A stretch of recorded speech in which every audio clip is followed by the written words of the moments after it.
Ganapataye Namaha. Om Ganapataye Namaha. Om Ganapataye Namaha. Om Ganapataye Namaha.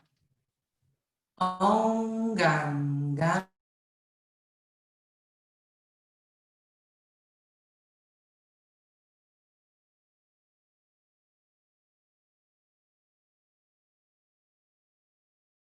Fechados, vai friccionando as suas mãos, uma contra a outra, até gerar calor.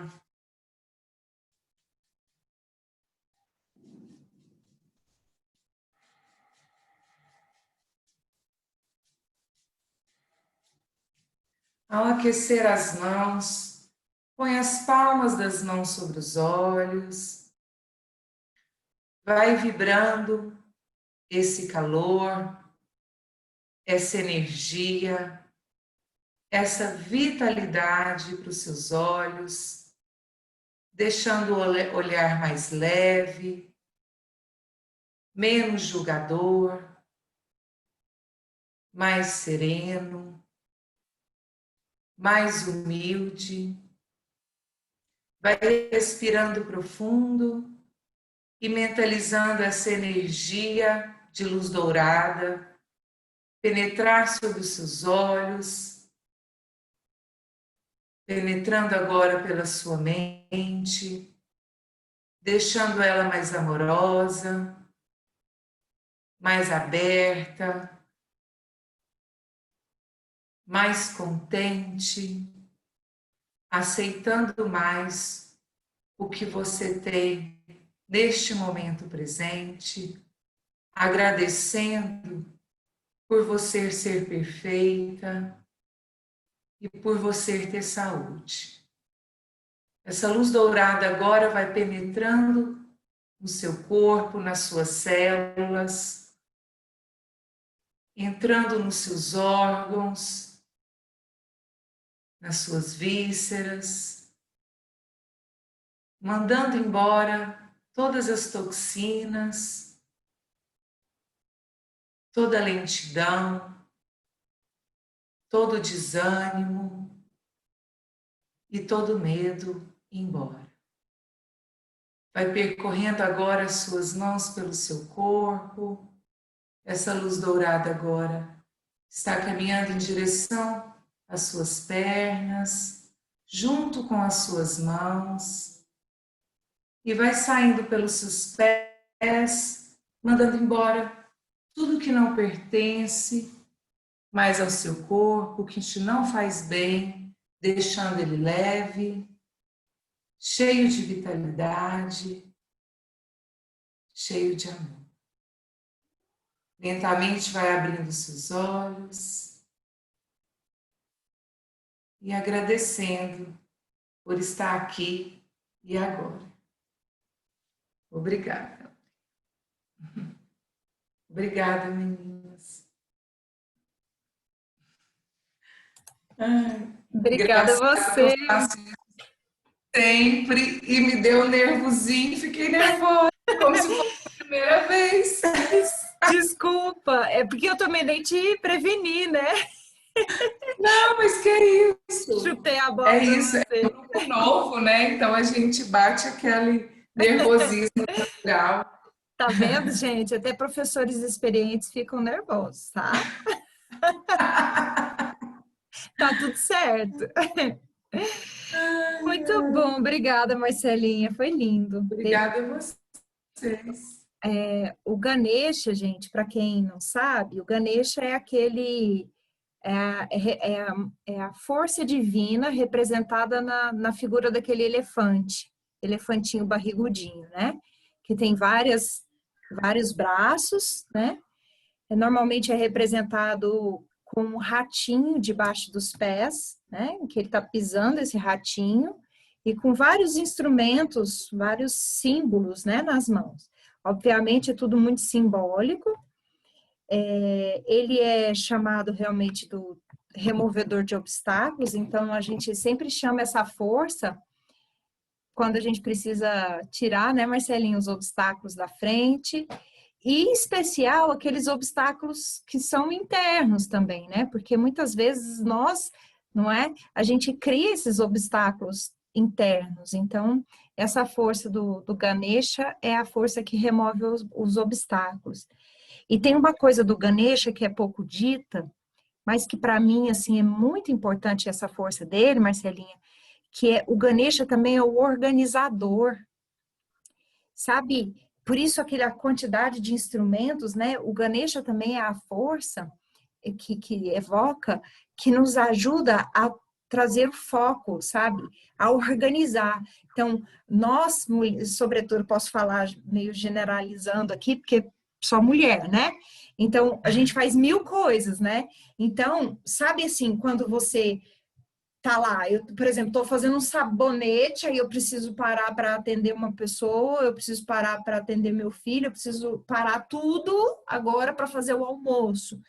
Então, quando você precisa fechar essa janela para abrir outra, é a força de Ganesha que ajuda. Então, em dias em que tem janelas demais abertas e que a gente fica com dificuldade sozinha de se organizar, invoca essa força do Ganesha também para ajudar a organizar e botar essas gavetinhas, esses inúmeros instrumentos nos seus devidos lugares, né?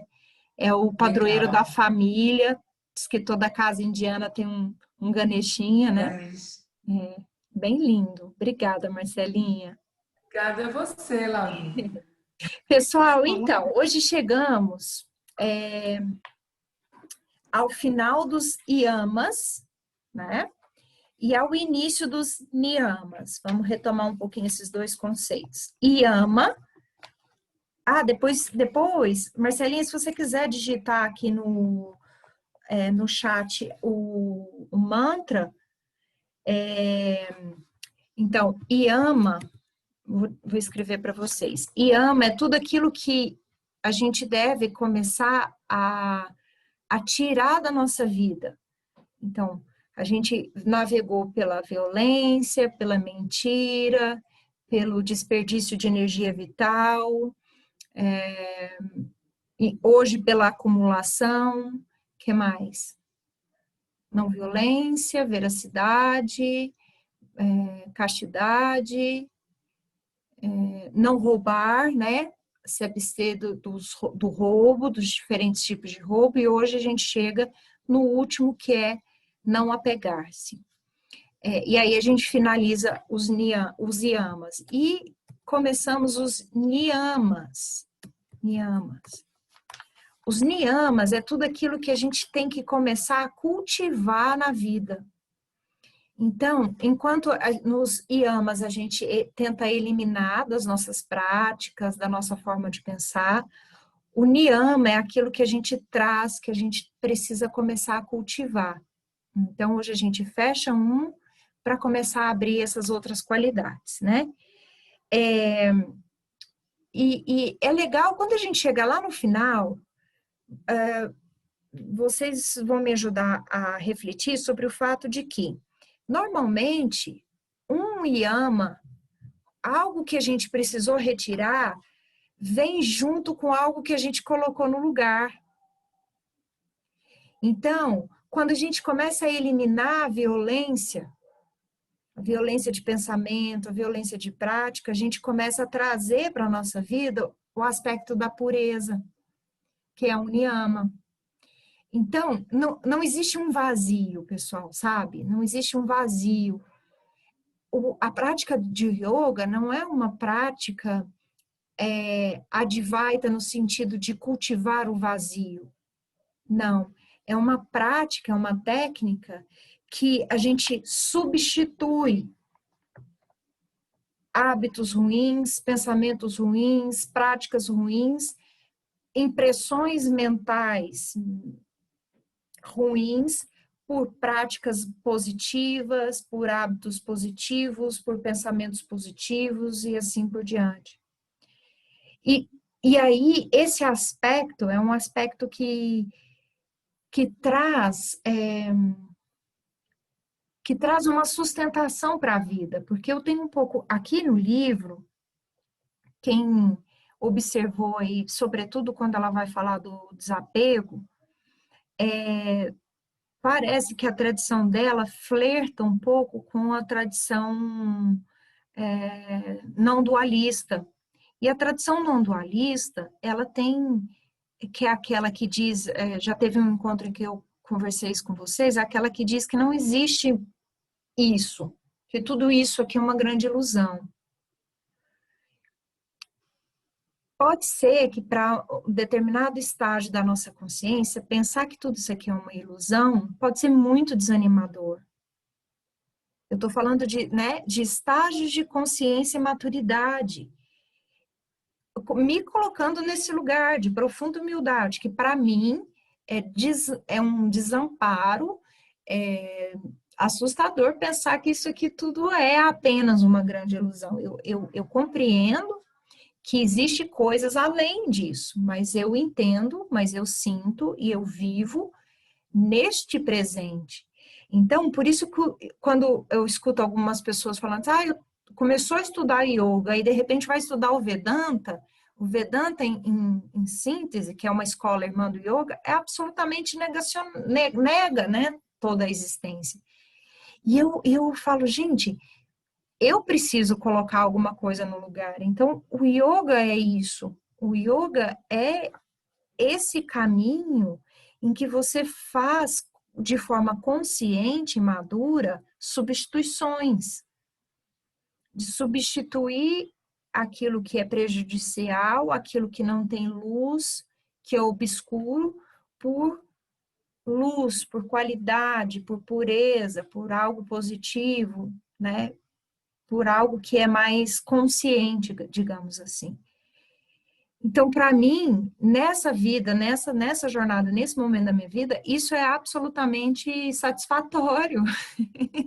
E já está de bom tamanho, porque nem isso eu dou conta de praticar, às vezes. Praticar no sentido de sustentar o tempo inteiro a prática, como é dito nas escrituras, que a gente precisa dessa sustentação, né? Que não é só entrar no estado, mas sustentar esse estado. E para mim já está de bom tamanho. Então, o que eu quero dizer com isso é que quando a gente elimina, não fica um vazio. Não pode ficar um vazio. E isso, inclusive, é um apoio para que a gente saiba o que precisa ser feito. Então, se eu preciso tirar um hábito alimentar ruim, eu ponho outro bom no lugar. Eu começo a cultivar um hábito alimentar mais positivo no lugar. Porque a vida é feita de hábito. Então, eu tiro um para substituir por outro. Não é? Então, eu elimino na minha vida a prática da violência para poder colocar mais pureza de pensamento. Eu elimino os meus pensamentos violentos, repetitivos, e coloco no lugar pensamentos positivos, mais puros. Então, esses dois pares, dentro da ética do yoga, que é o começo do Ashtanga Yoga. O que é o Ashtanga Yoga? São 8 passos que foram descritos, né, que foram sintetizados por Patanjali, como, digamos, a estrada que a gente segue para chegar no limiar da iluminação. Depois desses 8 passos vem a iluminação, né? Que seria tomar tal consciência da unidade que nós somos com todo o universo, ao ponto de, se eu quiser retornar à encarnação, é por livre e espontânea vontade, e não por acúmulo de karma ou dharma, etc. e tal, nos ciclos ininterruptos de nascimento e morte.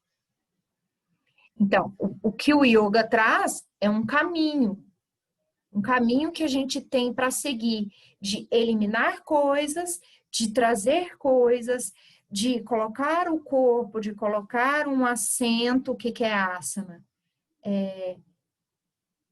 assento, né? É traduzido como emparelhamento. Então, esse emparelhamento do corpo, mente, respiração e assim por diante, até chegar num estágio de profunda tranquilidade e absorção mental.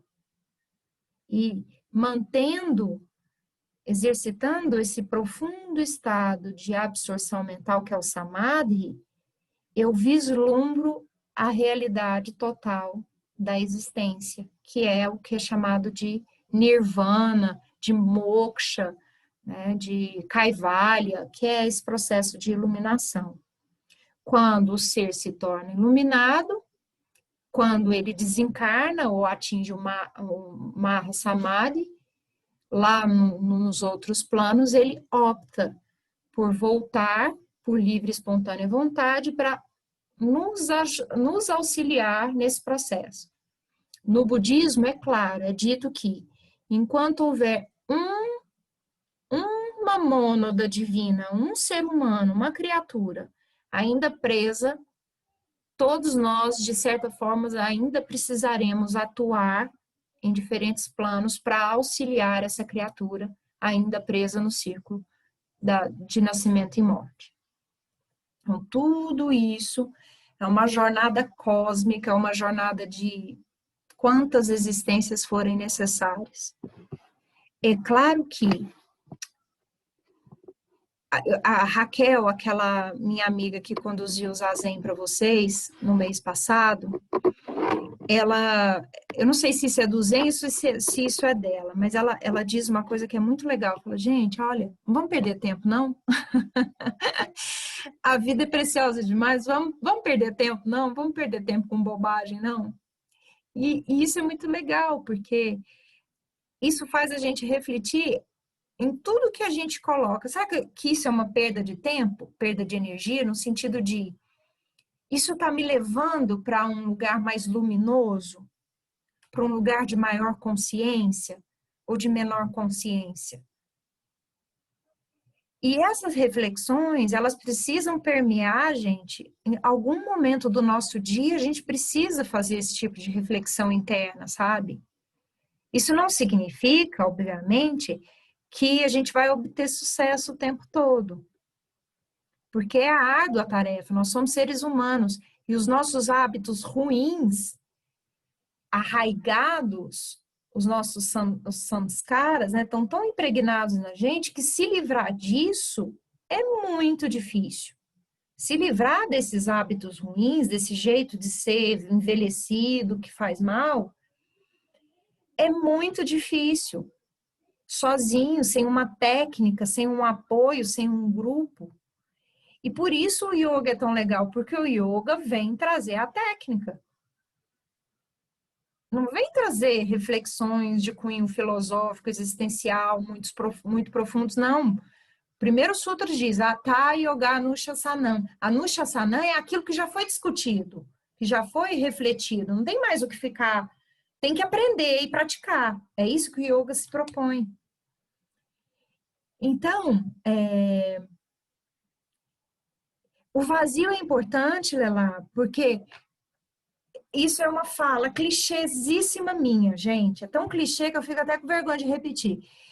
Para a gente encher, é preciso, quem faz aula comigo sabe, esvaziar, não é? É tão clichê. Então, antes da gente encher, a gente precisa esvaziar. E o que é o esvaziar nesse processo? É tomar consciência, é a tomada de consciência. É a tomada de consciência. Para eu tomar consciência, de novo, eu preciso parar. Eu preciso, hoje mesmo eu estava falando, né? Eu dou aula para um grupo de adolescentes de um colégio. E uma delas me procurou, assim, assustadíssima, porque ela disse que toda hora agora que ela senta para meditar, ela chora. E eu falei, ótimo, não tenha medo desse choro, porque esse choro, ele estava soterrado aí. Ele ia sair por alguma brecha, ou uma doença de pele, não é? Psicossomaticamente falando, ele ia sair. Falei, ele ia sair, então não tenha medo do choro. Ele veio porque tinha uma psoríase, exatamente. Tinha um conteúdo ali emocional precisando se extravasar, mas a gente está sempre tão atolado, tão apegado nos afazeres, sempre tão agitado, que a gente não para. E aí, quando para um pouquinho, 10 minutos, 5 minutos, seja na prática de asanas, né? Que você lá. Quantas vezes, gente, a gente chora, não vem uma emoção no Shavasana? Quantas vezes não vem uma raiva quando você tá lá no Gomukhasana, né? No cara de vaca, que vem, porque movimenta um conteúdo que está latente dentro da gente, que quando você para e você abre uma brechinha, ele vem. E é dito no yoga, o papel do yoga é esse esvaziamento. Então, você abre esse lugar, mas você não fica no vazio completo, porque esse vazio completo, fica atento, porque se você acha que você está sem sentir nada, sem nenhuma emoção, fica atento, porque pode ser que às vezes vai ter uma queda, uma subida, uma descida. Então, porque é uma condição nossa. A não ser que a gente consiga permanecer num estado meditativo ao longo do dia a dia, né? Então, é isso que o yoga vem se propor. E aí, por que eu comecei, né? A inspiração me fez falar de tudo isso nesse momento. Porque quando a gente fala de não acumular, do ponto de vista material, parece até óbvio demais, né? Ai, a gente vive no século XXI, crise ambiental explodindo sobre as nossas cabeças, então esse é um tema muito dito já sobre a questão do consumismo, que às vezes a gente consome muito mais do que realmente necessita, e do problema que isso gera em toda a cadeia do mundo de recursos finitos que a gente vive. Então, essa coisa material do apego, da acumulação, é mais óbvia hoje em dia, apesar de que vigiar e orai, porque o tempo inteiro a gente entra na compulsão. Lembra? O encontro passado a gente falou muito da compulsão relacionada à questão sexual. Mas a mesma compulsão é o mesmo núcleo que faz você comprar, comer, trabalhar demais, praticar demais, né? O corpo tá lá capengando e você tá lá esforçando no asana, naquela coisa obsessiva, compulsiva. Então, é o mesmo núcleo que é esse núcleo da acumulação, da compulsão. Então, vira e mexe, a gente... deixa eu falar na pessoa, né, na primeira pessoa aqui. Vira e mexe, me pego, me escapando, me distraindo, melhor dizendo, com questões materiais, porque na verdade tem um núcleo emocional, alguma coisa ali mais delicada que eu preciso olhar e eu fico me distraindo, tá? Então eu vou pesquisar coisa que a casa está precisando, vou, sei lá, coisas que nem são necessárias no momento, vou ficar pesquisando matéria-prima de saboaria, de óleo essencial, sabe? Coisas assim. A gente se desvia, né? Enquanto, na verdade, o que está precisando é olhar para aquilo que precisa ser visto. E aí, quando a gente fala desse esvaziar-se, meninas, esse esvaziar-se é um profundo, a outra vertente desse desapego. Porque para a gente esvaziar, a gente tem que ter condições e uma humildade de saber que ainda tem muito a se construir, né? Então, eu querer não mais ser uma pessoa responsiva, raivosa, isso requer de mim algo muito difícil, que é me desapegar de um determinado papel, de uma determinada experiência, que eu precisei usar isso como recurso, recurso emocional para, em algum momento, fazer a minha vida ou ser respeitada ou colocar os pontos nos is. E aí eu usei desse recurso.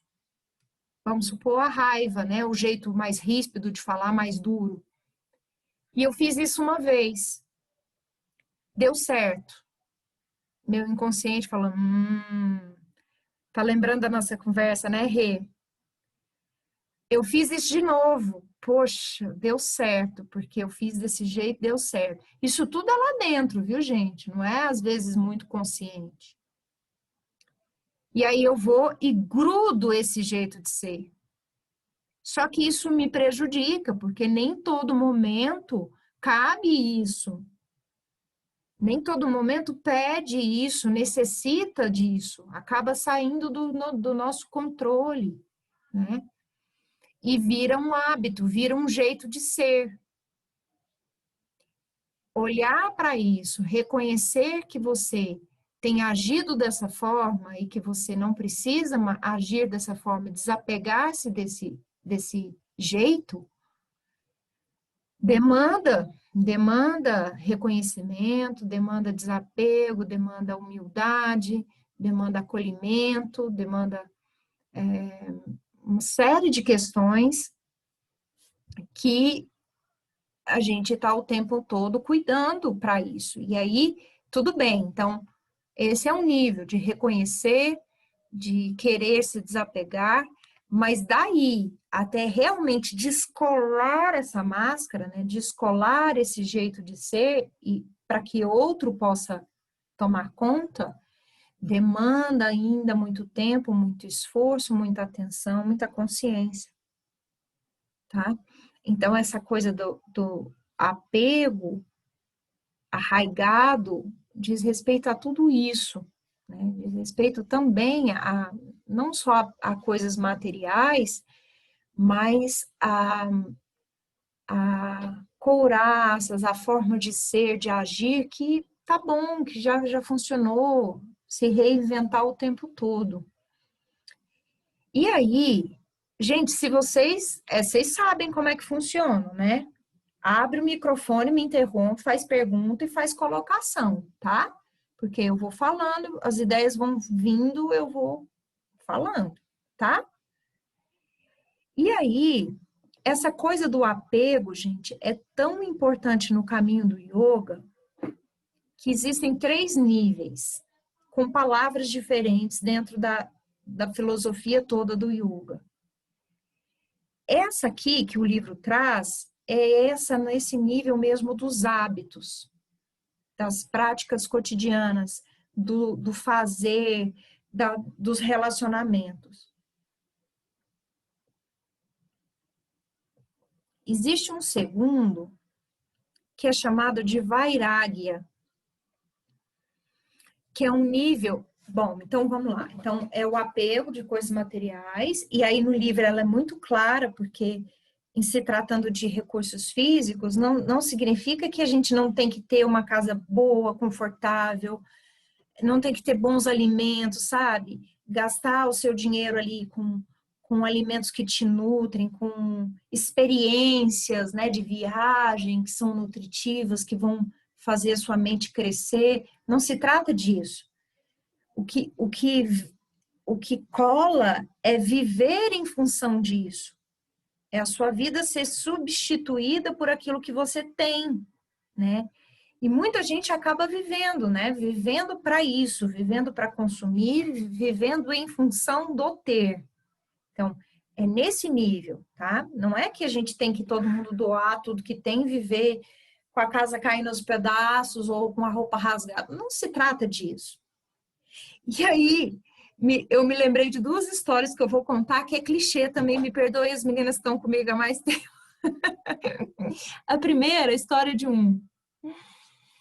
diz que tinha um sábio muito iluminado, cheio de sabedoria, que era um desses sannyasins, né? Desses assim, que já abdicaram. Tem uma palavra que não é sannyasi, esqueci. Desses que vivem só com a tanguinha e com a cuia, que nem ela conta aqui. E tinha um reino, muito próspero, com muitas riquezas, e um rei muito interessado. Era um rei, assim, queria conhecer mais, né? Muito interessado nesse processo de conhecimento, sabedoria, etc. E quando esse rei fica sabendo que esse sábio está passando pelo reino, rapidamente manda os soldados irem lá chamar o sábio que queria ter uma audiência com ele, queria ter um estudo com ele. Aí, quando os soldados chegaram lá, o sábio disse o seguinte: tudo bem, fala para o rei que eu vou atendê-lo, mas que ele venha até aqui, a mata, porque é muito suntuoso lá, muito luxuoso, eu não vou. Bom, então, quer dizer, já está com medo, né? O que ele está com medo de ir lá no castelo só porque é cheio de riqueza? Que desapego é esse? Mas tudo bem, já estou dando spoiler. Vamos lá. E aí o rei, então, vai, né, muito humildemente e tal, arma-se lá um acampamento e começa o satsang, o mestre lá dando os ensinamentos. De repente, quando eles olham, pegando fogo e todo o castelo desse rei em chamas, tudo queimado.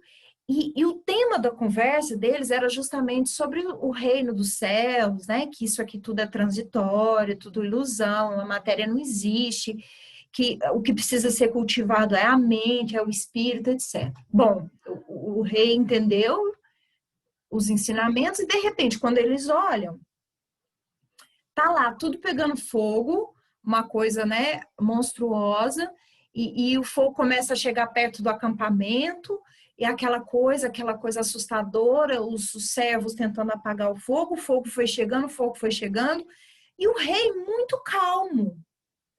O rei estava lá assim, compassivo, né?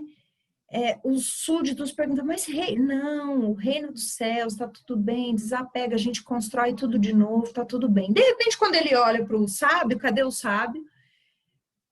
Fugiu, pegou a cuia dele, correu, sumiu. 3 dias depois, o rei foi atrás, descobriu o sábio escondidinho, todo apegado na cuia dele. O fogo já passou, eu fiquei apavorada de medo de queimar a minha cuia. Quer dizer, não importa o tanto que você tem, né? O que importa é a relação que você cultiva com aquilo, né? Então, o rei queimou tudo lá, ele entendeu, ele absorveu o conhecimento, aquilo reverberou nele e tudo bem, né? Não se deixou abalar emocionalmente, enquanto o sábio pegou a cuia, que era a única coisa que ele tinha, e ficou apavorado. Então, essa é uma história que resume aí essa coisa do apego, né? E a segunda é a seguinte, adoro essa, porque essa é aquela que a gente carrega, essa é a história. Que era o seguinte, 2 monges budistas andando também numa trilha pela floresta, carregando lenha, e aí o mestre e o discípulo. E os dois lá, né, na trilha, em silêncio, aquela coisa bem budista mesmo, né? Era de uma escola, de uma linha, que eles abdicavam do contato com outra pessoa, em especial mulher. Então, eles não podiam tocar em nenhum ser humano, em especial numa mulher. Aí, de repente, eles chegaram na beira de um rio, tinha uma mulher se afogando.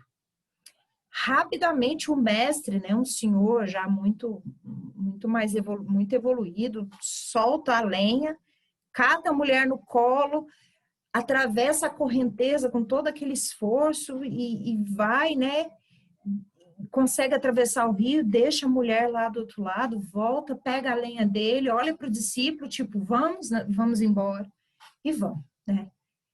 Pegou a lenha e seguiram o caminho. Caminharam. Umas 4 horas depois, o discípulo não estava mais aguentando. Mestre, como que o senhor pôde fazer uma coisa dessa? Que coisa absurda! Como que vai ficar a reputação do senhor agora? Vai ter que fazer muitas purificações, muitos pujas, porque o senhor tocou naquela mulher, carregou aquela mulher no colo. Aí o mestre muito calmamente parou, virou para trás, olhou para ele. Eu carreguei e deixei ela do outro lado do rio. No entanto, você está carregando a mulher até agora. Não é? E quantas mulheres a gente continua carregando? Porque a gente tem um apego, a gente tem uma cola numa ideia fixa sobre algo e que às vezes é uma ideia fixa de algo que a gente não tem, de algo que a gente está olhando para aquilo que não tem, criando imagem, criando fantasia sobre algo que gostaria de ter e absolutamente apegado a essa história. Então, gente, esse é um exercício. Qual é a minha ideia fixa? Quem é a mulher que eu carrego o tempo inteiro dentro de mim? O tempo inteiro nas minhas costas. Todos nós temos 2, 3 pensamentos, 3 ideias, do tipo, sei lá, da coisa mais banal, do tipo, tem que lavar a louça, ou meu marido não ajuda a lavar a louça. E aí você repete isso 24 se identificaram, né? Sei. Pois é, porque essa é uma ideia fixa minha. Não, E e eu fico... controle, né, Laurinha? Eu falo assim, nós mulheres, é uma coisa que eu tenho trabalhado sempre, tudo tem que ser controlado, porque a gente põe disciplina para as nossas crianças, que eu acho que é importante, e se sai fora do controle da hora de comer, da hora de dormir, isso gera ansiedade. E agora mesmo, eu tô olhando 8h30, que é a hora que eu ponho eles para dormir. Mandei mensagem pro Nabu, vai dar janta. Porque senão só. Você sabe. E a gente tem que cuidar de tudo. É, Esse controle é importante, mas até que ponto ele não deixa você mais ansiosa, mais nervosa, né? exato, A que ponto ele não te desestabiliza, né? Então, exato.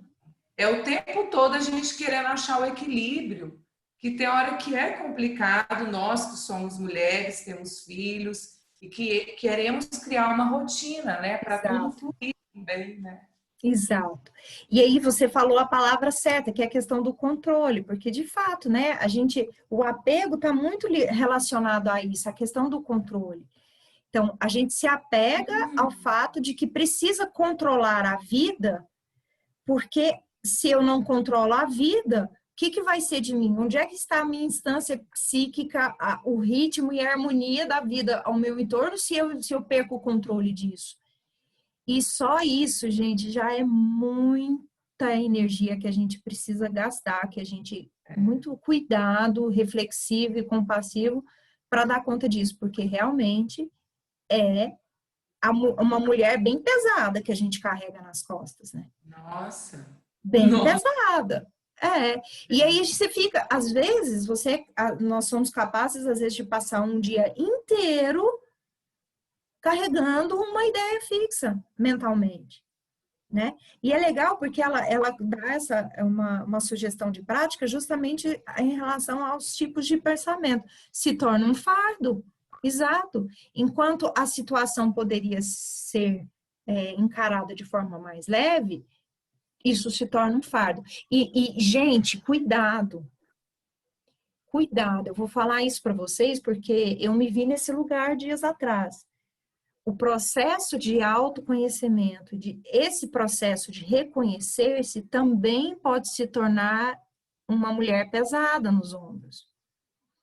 A gente ficar também o tempo inteiro tentando se entender, tentando entender o pensamento, ficar o tempo inteiro remoendo o mundo interno, também é adoecedor, também é uma forma de controle, também é uma forma de apego. A gente tem que estar vigilante. Laurinha, Ah, e eu fala. falo assim, seguir esses preceitos éticos também, a gente tem que tomar cuidado de como a gente vai seguindo também. Uhum. Tem hora que é muito contraditório também, né? Eu falo assim, Salca, essa limpeza de pensamento, do ambiente, você quer manter tudo organizado, até para fluir a energia. Aí tem hora que você fica neura, você fala, gente, será que isso Exato. vale a pena, né? Para fluir, Exato. vai fluir com mais leveza, se eu não tô leve nessa limpeza. Exatamente, exatamente, Marcela. Senão a gente fica neura, sabe? Fica. Fica um processo também sabe, disco furado, a gente fica preso, né? Fica com a agulha lá.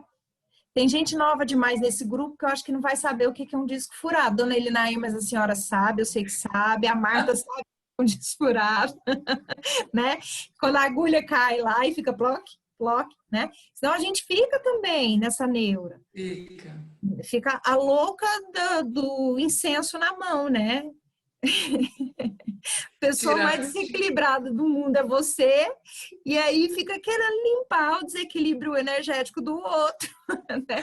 batendo o sprayzinho do Inspira do choro Choro Cubaca, com né? vaca, né? Enquanto tinha que estar bebendo choro com vaca para ver se melhorava, baixava um pouquinho. É bem isso. Então, até isso, gente, a gente tem que ter, todo mundo sei, né? Então, até isso, gente, tem hora que é abdicar-se disso tudo, sabe? Esvaziar-se até disso. Porque senão, em algum momento, algum conteúdo vai romper também. A gente vai criando tanta pressão interna, tanta energia psíquica em relação a dar conta de não dar conta, ou dar conta de desacumular, que a gente está acumulando também, tá? Então, é tudo muito, tem que ser tudo realmente muito leve, tudo muito natural, um processo muito natural. Lembrando também que o princípio ético número 1 de tudo isso é não violência. Não violência. É. Como esvaziar, lá praticando. Aí que entra a prática formal, tá? É aí que é a sabedoria do yoga. Como esvaziar? Fazendo a prática formal, tá? Então, eu esvazio praticando asana. Se eu tô muito densa, se tá tudo ainda muito quase palpável dentro de mim, sabe? Os meus pensamentos, quase como se alguém chegasse perto de mim e visse os balõezinhos, assim, né? Sabe? Porque às vezes é tão concreto que é quase palpável, asana. Porque a gente está densa, então tem que começar pelas técnicas mais densas, até que a gente possa sutilizar em respirar, em meditar. E quando que a gente faz isso? O tempo todo. Você está falando do processo mais vata, mais ansioso, mais criativo, buscar posturas mais terrenas, né, Laurinha? Nesse sentido? Nesse sentido também, né? Porque aí, por exemplo, dentro da terapêutica do asana, você vai ter práticas e práticas. Então, para uma pessoa mais É. pita, como a Aurélia, por exemplo, esse esvaziar-se precisa vir de um jeito. Né, quem é mais vata, mas é um vata muito mental, esse esvaziar-se precisa vir também de outro jeito. Então, Lógico. tudo isso é prática, tudo isso é autoconhecimento, tudo isso é perceber, essa prática de hoje não foi legal. Não foi legal porque eu não respirei bem, ou porque eu gastei o restinho da energia que eu tinha e não recuperei. Então, tudo um grande jogo, né? A mesma coisa com a alimentação. Então, essa comida que sempre me fez bem, hoje não fez. Então, caminhar devagar nesse processo, né? Porque tudo também está muito relacionado ao pensamento, né, Laurinha? Eu falo assim, tudo está muito ligado. E esse acumular, que fala muito no livro, não adianta a gente desapegar do material se a gente está acumulando coisas passadas, né? Pensamentos igual você. O que que você está carregando? Né? O que que está te trazendo esse peso? Que acumulação é essa que tu não está te deixando fluir? Né? Ser leve Exato. outro, porque a gente se cobra também demais. É igual falou, o primeiro princípio começa com a não violência com a gente mesmo, né? Aceitar a gente como a gente é, Exato. os E, nossos pontos positivos. e assim, e saber que às vezes tem hora, por exemplo, Aurélia, uma boa técnica que o Zen usa muito, né? A base do Zen é essa. Hum, Lavando louça, apenas lavando louça. Essa é uma técnica de exagero, porque às vezes você está numa tarefa mecânica, né? Mas na tarefa mecânica, lá por dentro está remoendo alguma coisa, está carregando alguma mulher lógico. ali. E tudo bem, porque faz parte, eu estou ali, amadurecimento, às vezes um pensamento, eu preciso que venha algum insight, alguma coisa. Mas até isso tem um limite. E aí, como que eu saio disso, para que isso não vire uma doença na caminhada, é simplesmente olhando a espuma, olhando você, sabe? Olhando você esfregando o prato, sentindo Lauri- o banho, Cada sentindo a movimento. água. Isso é um esvaziar-se, porque a gente pode estar aqui tomando um banho, fazendo uma massagem, mas Pensando. aqui dentro, em outro lugar, né? Laurinha, uma vez, desculpa te interromper, eu estava Imagina. em São Paulo fazendo a formação, né, de yoga para criança. E o Marcos Rojos fazia algumas vivências com a gente, né? Ele até tem Uhum, aquele centro de yoga lá em São Paulo. Ele falou assim, gente, o melhor trabalho de meditação que vocês podem fazer é focar no que você está fazendo naquele momento, sentir o que você está fazendo naquele momento. É o melhor trabalho de meditação. Estou lavando louça, estou escovando dente, estou escovando dente, estou brincando com meus filhos, estou brincando com meus filhos, entendeu? Estou dando aula de yoga, estou dando aula de yoga, né? Então eu falo assim, é o melhor trabalho para não ficar acumulando essas ansiedades, essas preocupações, né? Eu acho exato. que desde que ele falou isso, eu falei, gente, porque você fica assim, como é que eu vou meditar? O que que eu faço? Né? Eu tenho que ter 5 minutos do dia, e se eu não tiver 10 minutos? Uhum, O melhor trabalho de meditação é focar no que você está fazendo naquele exato momento. E foi muito importante para mim, porque em vários, eu me sinto assim, a vata, né? Em vários, ai, a Marcela vai para um lado, para o outro. uhum. Então, tem me trabalhado frequentemente para na hora que eu estar fazendo alguma coisa, eu estar fazendo aquela coisa. Lógico que a gente desliza, né? Em alguns momentos Uhum, lógico, faz normal. parte, né? É, Mas nesse sentido eu achei bem legal essa fala dele e eu tento trazer sempre para minha vida, assim. não, e isso é fantástico. Olha, eu tive uma conversa com a Renata, colega nossa aqui, que está aqui no grupo, e eu falei para ela assim, falei, Rê, você desenvolveu essa habilidade dentro de um determinado contexto, que eu não vou expor, mas a habilidade de estar simplesmente presente. E ela fala disso aqui, né, Rê? Não sei se você chegou nessa parte, que ela fala das memórias, das lembranças. Eu me lembrei da hora de você e da sua inquietação, né? Porque é aquilo, é essa habilidade de estar aqui, de estar plena naquilo ali. Não se preocupando muito com ontem, muito menos com o amanhã, né? Agora, é claro que às vezes esse é o processo mais necessário de nem pensar em nada, porque muitos dos insights ou das conclusões que a gente precisa, ou do despertar sobre si mesmo que a gente precisa ter, é nesse momento em que você não está pensando sobre, está só sendo, né? Tá ali só sendo, brincando com a criança, brincando com os seus filhos de forma inteira, de repente, pluf, vem a resposta, vem a pecinha do quebra-cabeça sobre si mesmo que você estava tentando ali forçosamente, violentamente tirar, espremer de si. Não. E aí, nas técnicas meditativas, isso é dito, né? Que às vezes é justamente quando você para de pensar sobre que a resposta chega, né? E isso é muito importante. Eu não sei nem se a gente vai conseguir chegar em Salcha, talvez a gente chegue porque é curtinho, né? Mas eu queria falar, meninas, fiquem à vontade para expor, Marcelinha, é massa quando tem troca, viu? Os dois outras formas de trabalhar o desapego que o yoga traz. O primeiro é chamado de vairagya. De novo, não se preocupem com palavrinhas, eu só quero mostrar para você que em sânscrito existe outra palavrinha. E se tem uma outra palavra para dizer aquilo que é traduzido da mesma forma para nós, significa que tem uma outra vertente de olhar sobre. O vairagya é justamente isso que a Marcela falou. É o desapegar-se do resultado de qualquer coisa. Então, esse, Aurélia, é o profundo esvaziamento. O estado de vairagya é quando você desapega do resultado do seu processo de autoconhecimento. Por exemplo, eu me desapego de querer ser uma pessoa do bem e fico obstinadamente atrás desse tornar-me alguma coisa, esquecendo do que eu já sou. Então, esse estado de vairagya, que na prática de asana isso precisa ser, isso precisa estar presente. Na prática meditativa, isso precisa estar presente. Na sua atuação como filha, irmã, amiga, esposa, mãe, o que quer que seja, professora, tem que estar presente.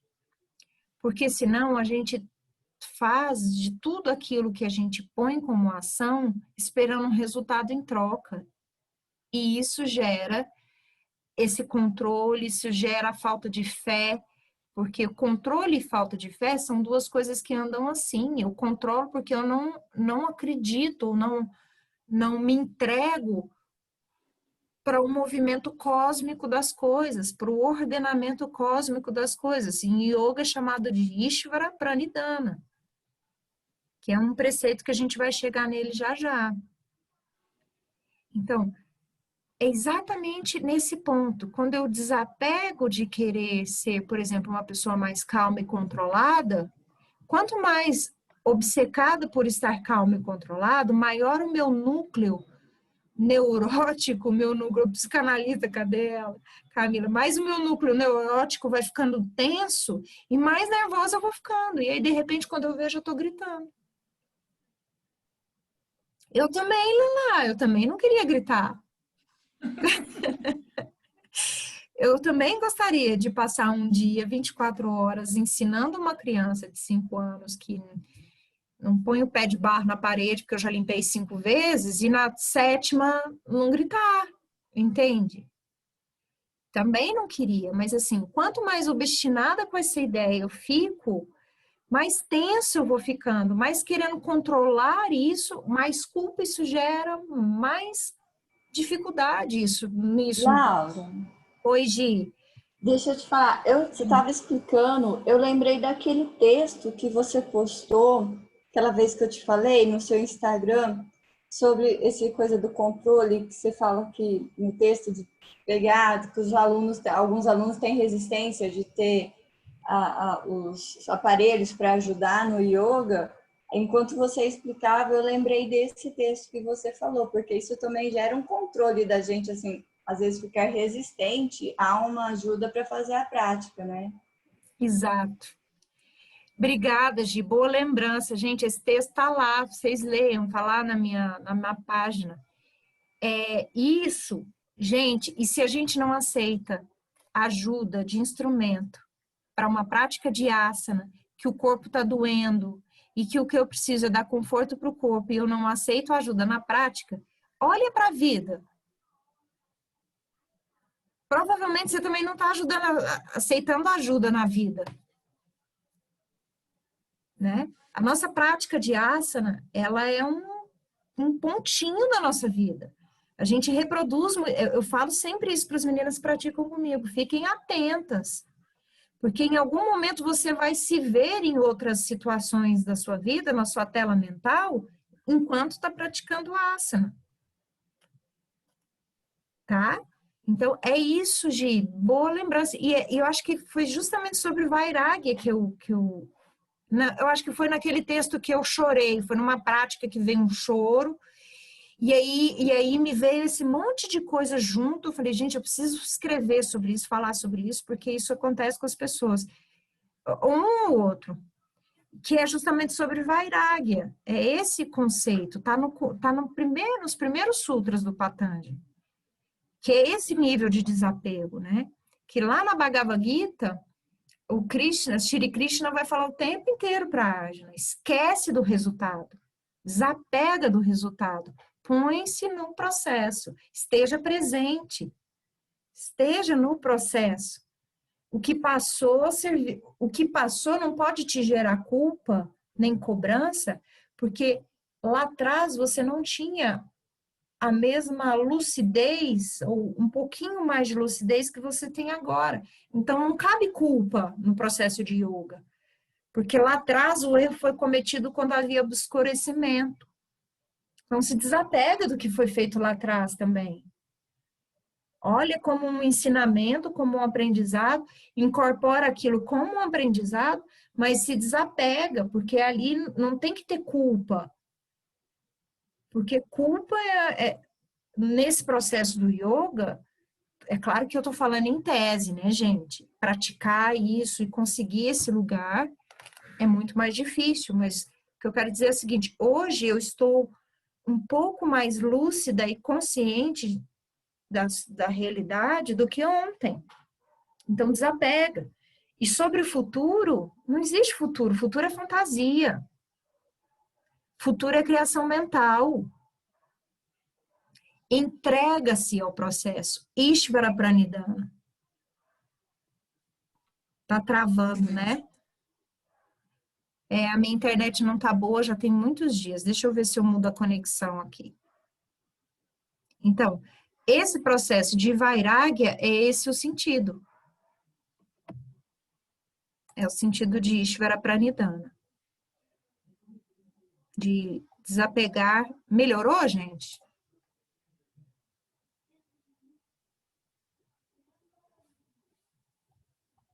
Melhorou? Travou total agora.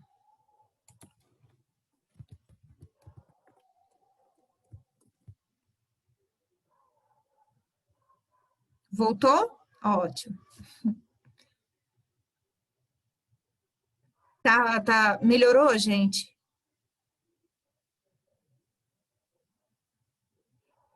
Tá, ok. Porque para mim tá travado de vocês. Ótimo, beleza. Então, esse é o segundo sentido, tá? De não acumulação, né? Ou traduzindo literalmente, de desapego. E o terceiro, que é o, digamos assim, o grande guarda-chuva dessa visão, que aí vem esse grande guarda-chuva, debaixo dele vem Vairagya, e aí vem esse nível mais concreto e objetivo do desapego, que é o aparigraha. A própria palavra aparigraha está relacionado a esse do guarda-chuva, que é raga.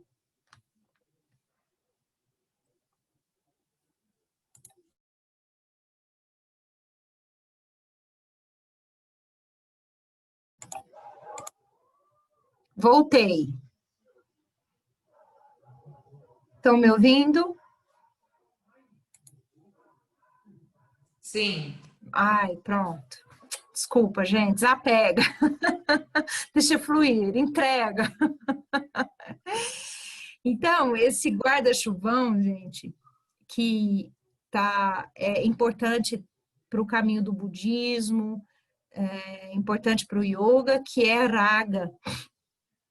É dito que existem 5 processos que causam dor e sofrimento. E tudo que o yoga vem para combater a nossa conexão mental, as vibrações que nos conectam às dores e aos sofrimentos. E eu vou falar de 3, porque são 3, os outros 2 se conectam a eles. Eu acho que eu já devo ter dito sobre isso. Que é a ignorância, a vidya,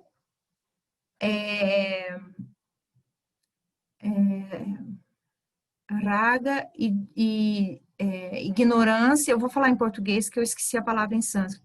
É ignorância.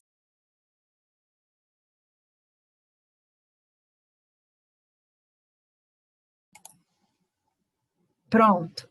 Deixa eu falar rapidinho, até por causa do nosso tempo. É ignorância.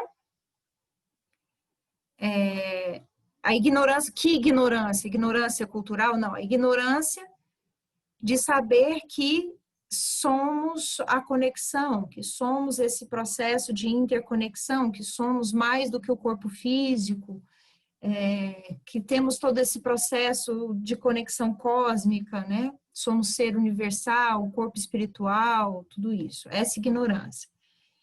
Então, mas não é só a ignorância teórica, né? Porque aqui a gente está falando sobre isso, mas continuamos ignorantes. Por quê? Porque a gente ainda não conseguiu realizar isso. Será que eu estou falando ainda?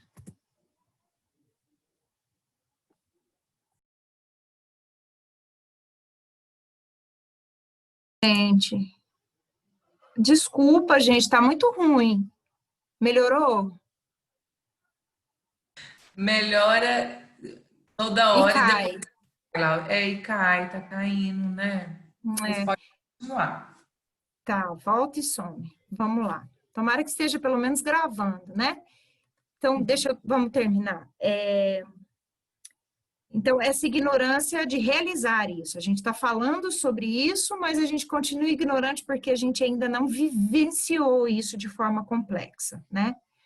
O segundo, então, os outros dois são apego e aversão, que na verdade são duas faces de uma mesma moeda. Ou a gente tem apego, ou a gente quer as coisas, a gente gruda nas coisas, ou a gente repele as coisas. E tanto um quanto o outro gera dor e sofrimento. Quando a gente se apega, por exemplo, eu me apeguei, grudou em mim o fato de que resolver as coisas falando alto, brigando, lutando, batalhando sempre, resolveu, grudou. Eu apeguei, puf. Ao mesmo tempo, eu rejeito isso em mim mesmo. Eu rejeito o fato de reagir, entende? Então, faces de uma mesma moeda. Não necessariamente a gente está apegado a uma coisa sobre nós que a gente também rejeita. Foi só um exemplo que eu usei.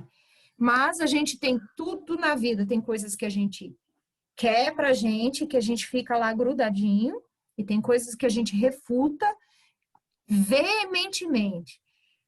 Quando ela fala aqui do mestre que nem doa, nem usa o presente, mas também nem passa para frente, é disso que eu estou falando. É assim, tanto faz. Esse tanto faz pode ser muito positivo na vida. Sabe aquela coisa que você fala assim, tudo bem, realmente eu não me importo, realmente isso não me gera dor aqui dentro. Quando esse tudo bem é dito realmente sem gerar dor e sofrimento, não entra em nenhuma dessas duas categorias. Raga e doença, lembrei da palavra. Apego e aversão são ruins quando geram dor e sofrimento, tá? Então, esse é o guarda-chuvão. Dentro desse guarda-chuvão vem a expectativa de sempre ter resultado das coisas, vairagya, e vem esse processo, então, mais denso e material de estar grudado às ideias, de conectado a essas, né, a não deixar as coisas fluírem, ao controle excessivo e a não entrar no aspecto de Ishvara Pranidhana, que lá no finalzinho é o preceito ético de deixar fluir, digamos assim, vamos traduzir dessa forma. Então, lembrando, tudo que o yoga diz para a gente tirar, o yoga diz, tem uma coisa para pôr no lugar. Então, quando ele diz para a gente praticar a não acumulação, o desapego, é porque ele diz o seguinte, confia, deixa fluir. O universo tem uma justa adequação de todas as coisas. O universo vai continuar fluindo, mesmo que você saia do controle. Se você morrer hoje, vai chorar, vai sofrer, uns ou outros vão ficar ali mais magoados, mais tristes, remoendo essa dor, mas continua fluindo. Então, quando no final do yama, Patanjali diz, a parigraha, desapega, lá no final dos niyama ele vai dizer, confia, entrega ao absoluto. Que absoluto é esse? Deus? Se para você entregar é entregar a Deus, entrega a Deus. Se para você é entregar a deusa, entrega a deusa, a Mãe Divina, Nossa Senhora, entrega. Se para você é entregar ao fluxo cósmico, quântico do universo, entrega o universo. A gente não fica num vácuo nesse processo, tá? E aí, para fechar, porque o Saucha é muito, muito sintético, é aquilo que ela diz ali mesmo, que é a pureza, né? Ela traduz como pureza, mas eu já vi traduções também como purificação. Porque pureza parece que é algo que já instalou-se, né? Então, pureza é algo que já está pronto. Purificação é um processo. Então, o processo de purificar os pensamentos, de purificar aqueles pensamentos obsessivos, a mulher que a gente está carregando o tempo inteiro nas costas. Existe uma prática, Nispanda Bhava, que diz assim, veio um pensamento obsessivo que está ali prejudicando, põe outro no lugar. É como se você, sabe, passasse a tela do celular ali, quando você está ali, né? Quando a gente está ali só de bobeira. Veio uma imagem ruim, que não te interessa, você passa para outra. É isso. Vem um pensamento obsessivo, ruim, alguma coisa ali que você ficou preso. Põe outra coisa no lugar. Eu vou usar um exemplo mais denso, mais concreto, mais bobinho, assim, mas que é muito legal. Eu detesto filme de terror, detesto. Filme de violência, de cabeça cortada, aquelas coisas horrorosas assim, de coisa muito obscena, nesse sentido, detesto. Aquilo grava na minha tela mental que é uma coisa absurda, de eu fechar o olho e ficar vendo aquilo. Então, essa é uma técnica que eu uso muito nesse sentido, é grosseiro, mas funciona para coisas sutis também. Eu tenho um quadrinho com a imagem de Cristo, que eu adoro, porque é uma imagem de Cristo sentado na colina meditando, lindo. Então, eu sempre coloco, quando vem alguma coisa muito ruim, uma reportagem que me faz grudar, eu ponho essa imagem no lugar. Uma técnica mesmo, como espreguiçar. Tá tenso, vai rodar o pescoço, veio uma coisa ruim, põe uma coisa boa no lugar, né? Então, esses processos aí, ontem mesmo, tá público, viu, gente? Pode compartilhar para quem vocês quiserem. Ontem a gente fez uma prática de muita purificação. Purificação das náderes, purificação do pulmão, visualização de purificação. Então, justamente para fortalecer quem teve Covid, ou, né, fortalecer o sistema para não pegar, etc. Então, esse tipo de limpeza, as respirações, os crias, que é a limpeza das narinas, né? As massagens ayurvédicas, né? A Shirodhara, que é com... A Shirodhara que é com sal? Não. Garshana, que é com sal, né?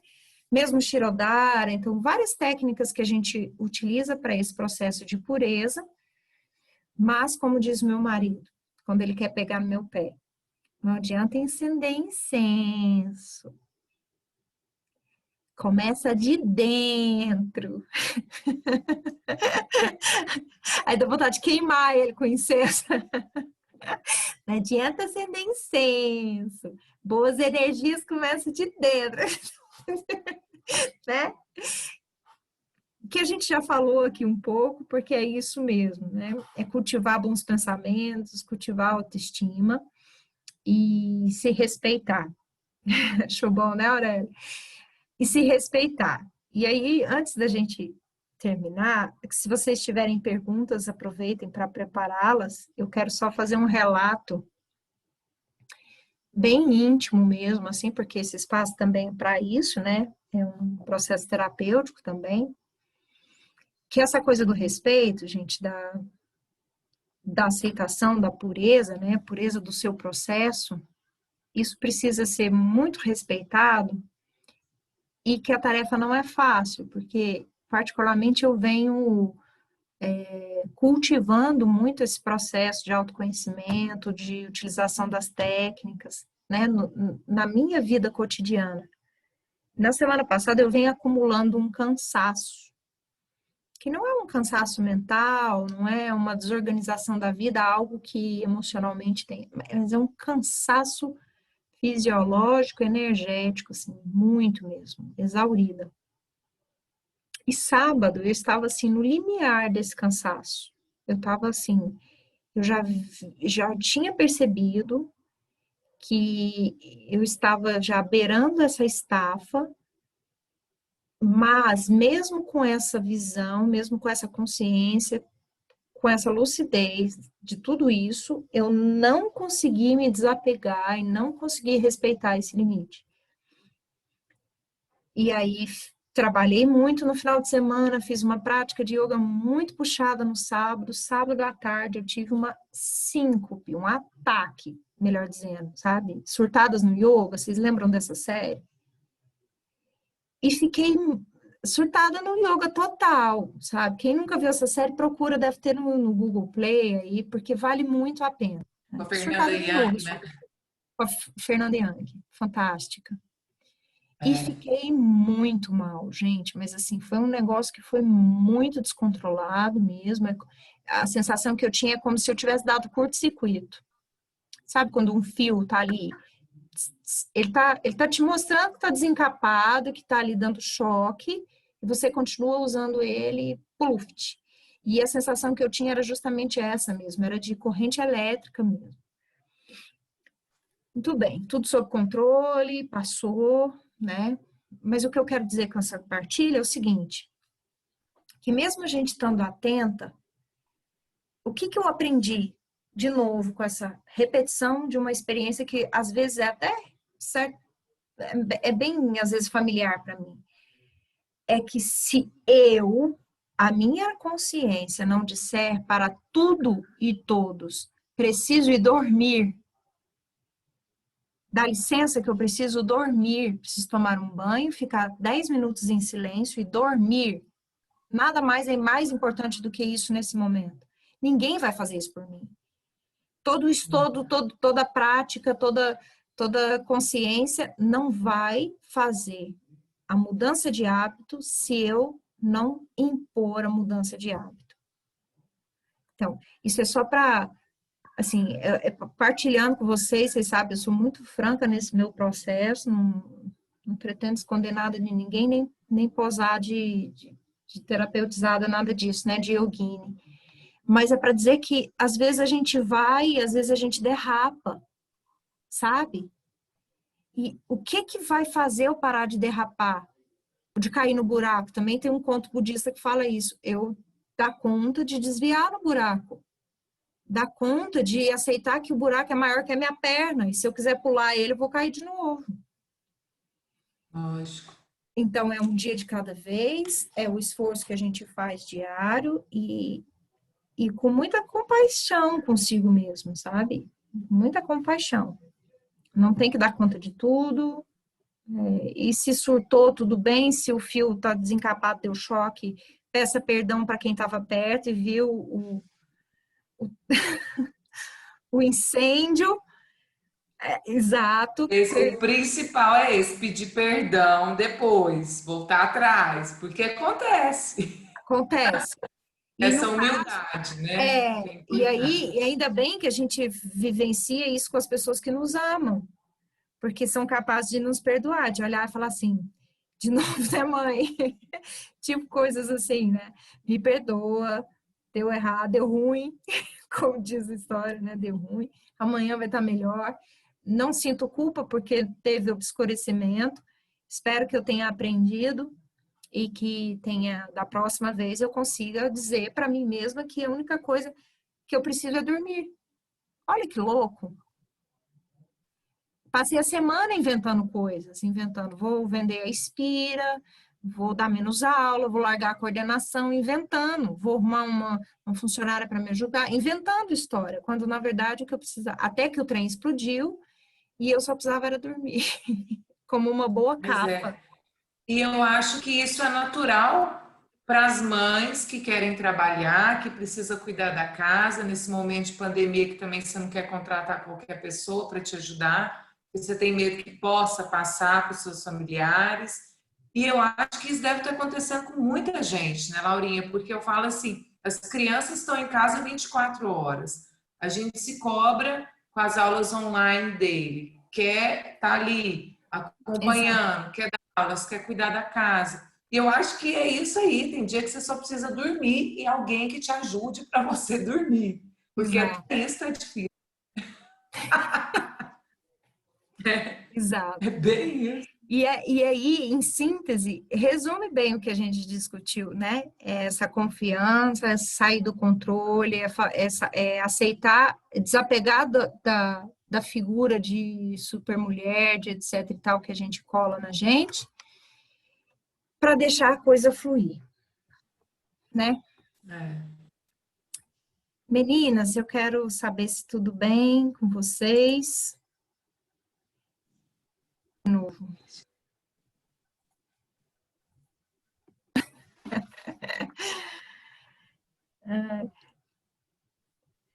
Eu tô rindo aqui porque minha internet tá igual a minha. Toda hora. Cai, levanta, cai, levanta. Vou também, Laurinha. Né? Ó as É isso. filhotas, ó os filhotes. Exato. Olha lá, gracinha. Ah, Pessoal, gracinha. olha, eu ainda não fiz o cronograma de outubro, vou ver se faço essa semana, porque semana que vem já é outubro, né? O tempo tá uma coisa maluca. Nem Eu já, fala. né, Marcelinha? Eu já tinha pedido para a Marcelinha se ela vai querer oferecer, vamos ver se ela faz uma meditação para a gente vai conversando. E assim que tiver pronto o cronograma da prática da lua cheia, da lua nova e os 2 dias do nosso encontro do grupo, eu compartilho lá para vocês. E aí a gente vai então para os capítulos 9, como é que é, gente? Capítulo 10 e 11 do livro, Vai tá? pro 10, 11, não? Capítulo 10 e 11, princípio ético número 7 e número 8, Tá. tá? Laura, Hoje, Laura, vai ser 2 meditações da lua cheia, porque outubro tem 2 luas cheias. Ó, Um dia primeiro e outro dia 31.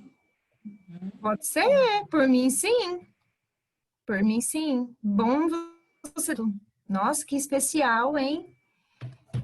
Que especial. Tá, então Um no provavelmente começo e serão no 2. último dia. Tá, eu vou pedir para alguém, a Marcelinha, ver se conduz uma, vou convidar mais alguém para conduzir outra, para eu poder dar o Kunie, que é a prática tibetana. Quem não fez, gente, quem não pôde participar no quero dia, participar. tá lá no YouTube, tá? Acho que se vocês digitarem meu nome ou Inspira, alguma coisa assim, vai aparecer. Tem 2, tem o Inspira dos cosméticos e tem o outro Inspira, que é aquela mãozinha minha. Tá pública a prática para vocês. Ah, tá no grupo também, bobagem, o link tá lá no grupo do Cunie. E aí, então a gente vai organizar isso, tá? Você fez, né, Lelá? É uma prática bem boa, gente. Nossa, como é boa, Quero viu? fazer. Muito especial. Então é isso. Camila, quero dizer para você que se você quiser começar a ler o livro de onde a gente vai avançar, pode ser, tá? Pode ir direto lá para o capítulo, esse que eu falei 10. agora, 10 e 11, obrigada, Tá, eu 10. acho que eu vou. tá? Acho que eu vou do começo, assim, para dar Você uma. pode ir do começo, ele é um livro bem tranquilo de ler, e de novo, meninas, Parece tranquilo.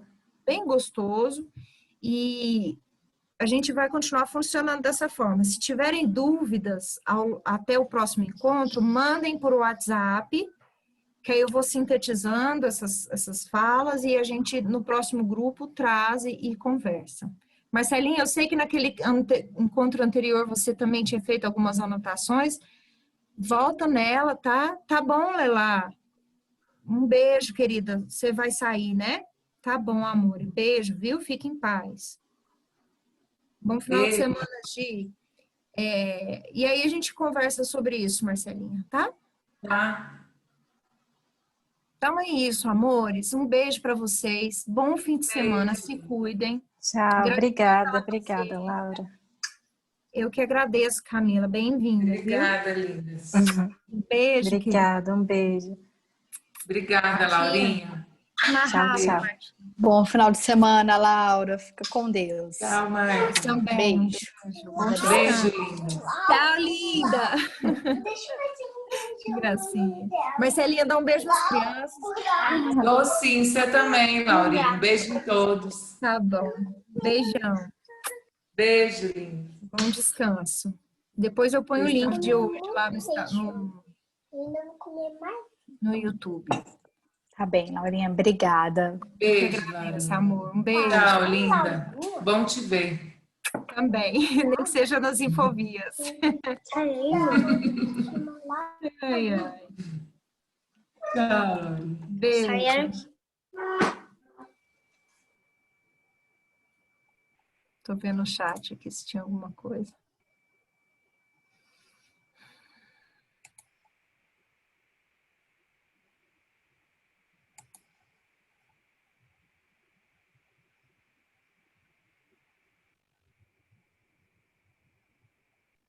semana que vem já dá para